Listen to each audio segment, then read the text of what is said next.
വിജയകുമാർ കൂടി ചേരുന്നുണ്ട് ന്യൂസ് ഡെസ്കിൽ നിന്ന്. വിജയകുമാർ, ഇനിയുള്ള ദൗത്യം അത് പുഴയിലേക്കാണ് വാഹനം പോയിട്ടുണ്ടാവരുത് എന്ന പ്രാർത്ഥന എല്ലാവരുടെയും മനസ്സിലുണ്ടായിരുന്നു. കാരണം പുഴയിലേക്കാണ് അത് വീണിട്ടുള്ളതെങ്കിൽ അത് കണ്ടെത്തുക കരയിലെ തെരച്ചിലിനേക്കാൾ അപ്പുറം വെല്ലുവിളി നിറഞ്ഞതാണ്.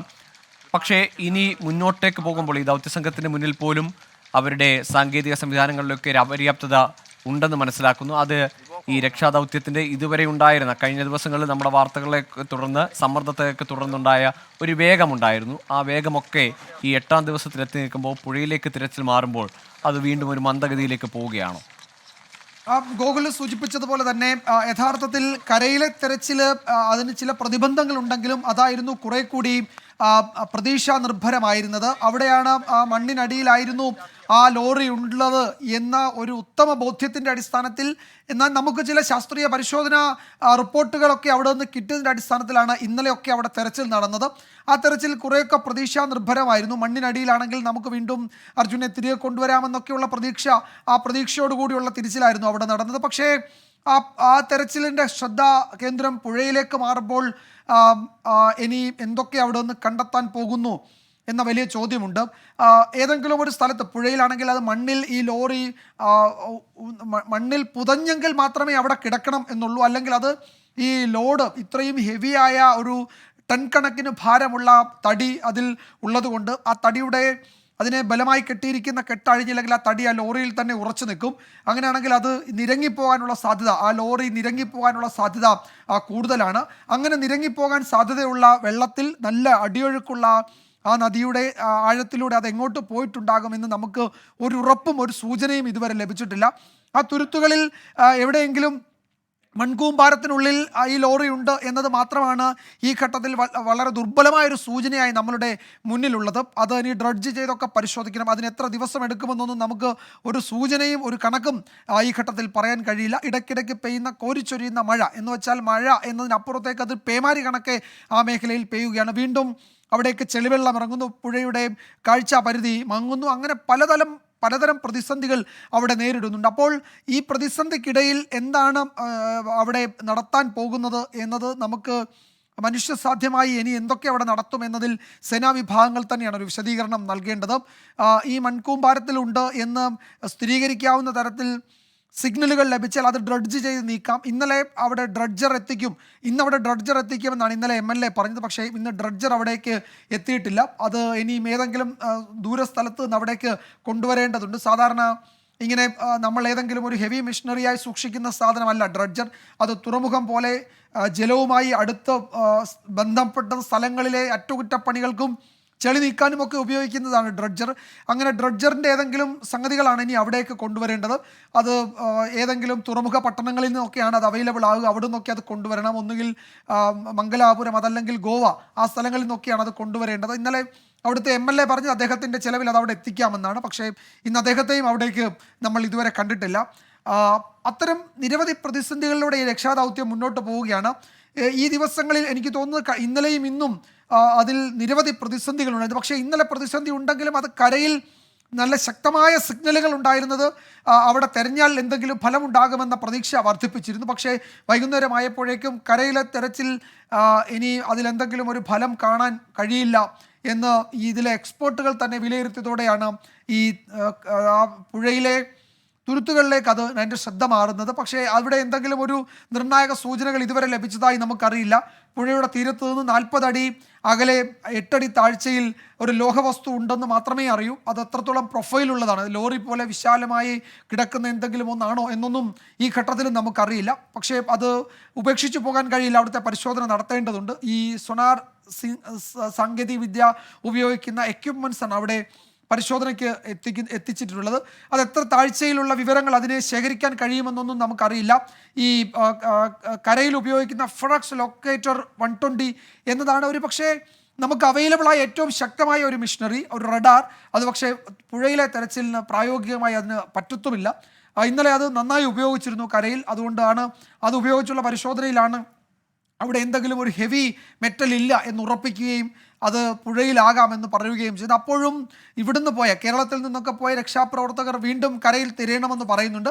പക്ഷേ കരയിൽ ഇന്ന് രാവിലെ നമ്മൾ കണ്ടത് അവിടെ മണ്ണ് മാറ്റി പരിശോധന നടത്തുന്നുണ്ട്. എനിക്ക് തോന്നുന്നു അതൊരു പരിശോധന എന്നതിനപ്പുറത്തേക്ക് റോഡ് ഗതാഗതം സുഗമമാക്കാൻ വേണ്ടി കൂടുതൽ മണ്ണ് സൈഡിലേക്ക് വലിച്ചിടുന്നതാണ് എന്ന് തോന്നുന്നു.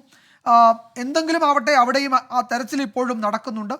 പക്ഷേ ഇന്ന് ഈ ദിവസവും ഈ ഉച്ചവരെയും നമുക്ക് എന്തെങ്കിലും പ്രതീക്ഷ നൽകുന്ന അല്ലെങ്കിൽ എന്തെങ്കിലും സൂചനകൾ നൽകുന്ന വിവരങ്ങൾ അവിടെ നിന്ന് വന്നിട്ടില്ല.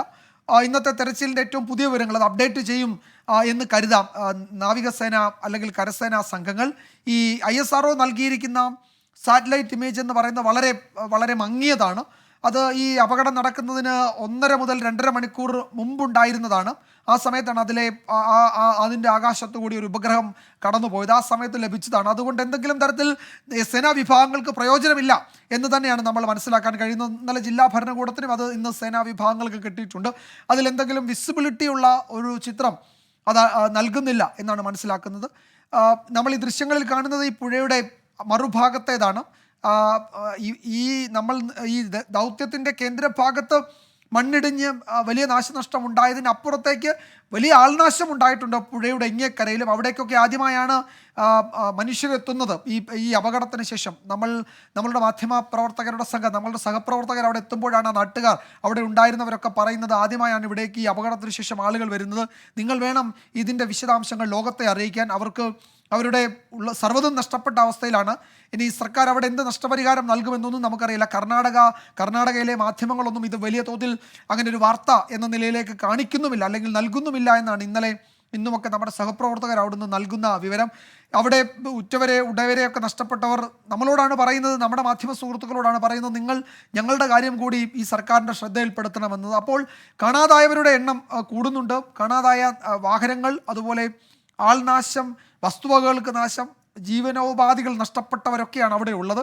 അവരെയൊക്കെ കണ്ടെത്തുക, അവരുടെ ജീവിതം തിരികെ കൊണ്ടുവരിക എന്നതൊക്കെ അവിടുത്തെ അഡ്മിനിസ്ട്രേഷൻ്റെ ജോലി കൂടിയാണ്. എന്തായാലും ഈ തെരച്ചിലിൽ ആശാവഹമായി ഒന്നും ഇതുവരെ ഇല്ല എന്നതാണ് ഈ ഉച്ചവരെ നമുക്ക് കിട്ടുന്ന വിവരം. പക്ഷേ തെരച്ചിൽ നിർത്താൻ കഴിയില്ല, അത് തുടരുകയാണ്. ഇപ്പോഴും ആ ജോലി പുരോഗമിക്കുന്നുണ്ട്. ഗൂഗിൾ.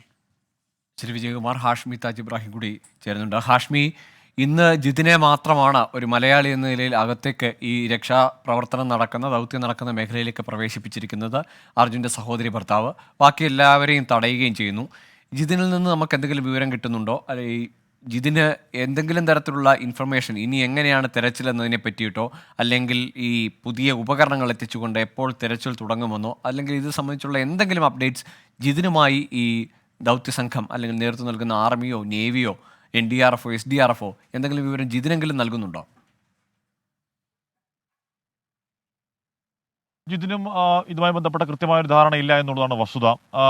അത് അവർ തന്നെ കൃത്യമായി പറയേണ്ടതാണ്. ഗൂഗിൾ ജിതിനുമായും പങ്കുവെക്കും. ജിതിൻ മാത്രമാണ് ഇന്നകത്തേക്ക് കടന്നത്, മലയാളി മാത്രമല്ല ജിതിനും അകത്തേക്ക് കടന്ന് ചെല്ലാൻ രാവിലെപ്പെട്ട കടമ്പകൾ നമ്മൾ കണ്ടതാണ്. ഒരുപാട് അനുമതികൾ, SP യുടെ വിളി, കളക്ടറുടെ വിളി, അങ്ങനെ ഒരുപാട് അനുവാദങ്ങൾ ശേഷമാണ് ജിതിനകത്തെ കടന്നത്. ഇപ്പം ഗൂഗിൾ പറഞ്ഞതുപോലെ ഇന്ന് രാവിലെ മുതൽ തന്നെ വളരെ പർപ്പസ്ഫുള്ളി നമ്മൾ ഇന്ന് രാവിലെ 6 മണിക്ക് ഇവിടെ വന്നതാണ്. സാധാരണ 6 മണിക്കൊക്കെ ഇവിടെ വരുമ്പോൾ അങ്ങനെ വലിയ പോലീസ് സംവിധാനമൊന്നും ഉണ്ടാവാറില്ല. ഇന്ന് രാവിലെ 6 മണിക്ക് വരുമ്പോൾ തന്നെ കുറഞ്ഞതൊരു 20-25 പോലീസുകാർ അവിടെയുണ്ട്. ഒരു കാരണവശാൽ അങ്ങോട്ടേക്ക് കടത്തി വിടരുന്നുള്ളതാണ് ഞങ്ങൾക്ക് കിട്ടിയിരുന്ന കർശനമായ നിർദ്ദേശം. ക്ഷമിക്കൂ എന്ന് അത്യാവശ്യം ഈ ദിവസങ്ങളിൽ പരിചയപ്പെട്ട പോലീസുകാർ നമ്മളോട് പറയുന്നുണ്ടായിരുന്നു.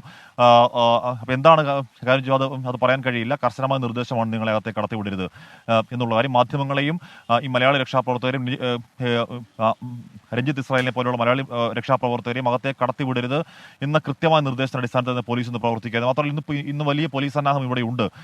അപ്പോൾ പുറത്തേക്ക് വരരുതാത്ത എന്തോ ഒന്ന് അവിടെ ഉണ്ട് എന്ന് നമുക്ക് സ്വാഭാവികമായി സംശയം തോന്നും. ഞാൻ മനസ്സിലാക്കുന്നത് അത് ഈ റോഡ് ക്ലിയർ ചെയ്യുക എന്നുള്ളത് അവരുടെ പ്രയോറിറ്റിയാണ്. റോഡ് ക്ലിയർ ചെയ്യാൻ നമ്മുടെ മാധ്യമപ്രവർത്തകരുണ്ടെങ്കിൽ, നമ്മുടെ രക്ഷാദൗത്യ സംഘങ്ങളുണ്ടെങ്കിൽ അവിടെ ഇനിയും തെരച്ചിൽ നടത്തണമെന്ന് ആവശ്യം ഉയരും. അപ്പോൾ അത് ഒഴിവാക്കണം എന്നുള്ള ഉദ്ദേശത്തിലാവണം ഇന്ന് അങ്ങോട്ടേക്ക് കടക്കേണ്ടതില്ല എന്ന് പറഞ്ഞു. എന്തായാലും അത് അവരുടെ താല്പര്യം, അവരുടെ വാശി വിജയിക്കട്ടെ. ഗൂഗിൾ ഇവിടെ ഗംഗാവലി പുഴയിലാണ് ഇപ്പോൾ പരിശോധന. കരയിലെ പരിശോധന എന്താണ് പൂർണ്ണമായി തന്നെ വൈൻഡപ്പ് ചെയ്തതെന്ന് നമുക്ക് പറയാം. ഇനി കരയിലെ പരിശോധന ഇല്ല എന്ന് പറയാനുള്ള കാരണം രാവിലെ SP നമ്മളോട് സംസാരിക്കുമ്പോൾ SP തന്നെയാണ് പറഞ്ഞത് ഇന്ന് നടക്കുന്നത് ഗംഗാവലിപുരയിലെ പരിശോധനയാണ്. അപ്പോൾ മലയാളി രക്ഷാ പ്രവർത്തകർ എന്തുകൊണ്ട് കയറ്റി വിടുന്നില്ല എന്ന ചോദ്യത്തിന് അവരെ നമ്മൾ അകത്തേക്ക് അഡ്മിറ്റ് ചെയ്തിരുന്നത് ഈ കരയിലെ പ്രവർത്തനത്തിനായിരുന്നു. കരയിലെ പ്രവർത്തനം കഴിഞ്ഞു, ഇനി അവരുടെ ആവശ്യമില്ല എന്നാണ് പറഞ്ഞത്. അതിനുശേഷം ഈ മുക്കത്തു നിന്നൊക്കെയുള്ള നല്ല സ്കൂബ സംഘങ്ങൾ, വല്ല പ്രവൃത്തി പരിചയമുള്ള സ്കൂബ സംഘങ്ങൾ, അവരുടെ സംവിധാനങ്ങളൊക്കെ വന്നിട്ടുണ്ട്. അവരെ ആരെയും കടത്തിവിടുന്നില്ല. ഇന്നിപ്പോൾ നേവിയുടെ ആ സംഘം മാത്രമാണ് അവിടെയുള്ളത്. ഗംഗാവലിപ്പുഴയിൽ ഉള്ള ആ പരിശോധനയുടെ പ്രതിസന്ധി വളരെ വലുതാണ്. ഗൂഗിൾ നമുക്ക് കാണാവുന്ന നമ്മൾ നിൽക്കുന്ന ഇതിപ്പോൾ ഈ കാണുന്ന പോലെയുള്ള ചെറിയ ചെറിയ മണ്ണിടിച്ചിലുകൾ നമ്മുടെ ഈ ദേശീയപാതയോരത്തെ ഒരു സ്ഥിരം കാഴ്ചയാണെന്ന് ഉറപ്പായും പറയാം. ഇവിടുത്തുകാർ പറയുന്ന ഒരു ചെറിയ മഴ പെയ്താൽ തന്നെ ഇവിടുത്തെ അവസ്ഥ ഇങ്ങനെ തന്നെയാണെന്ന് പറയുന്നുണ്ട്.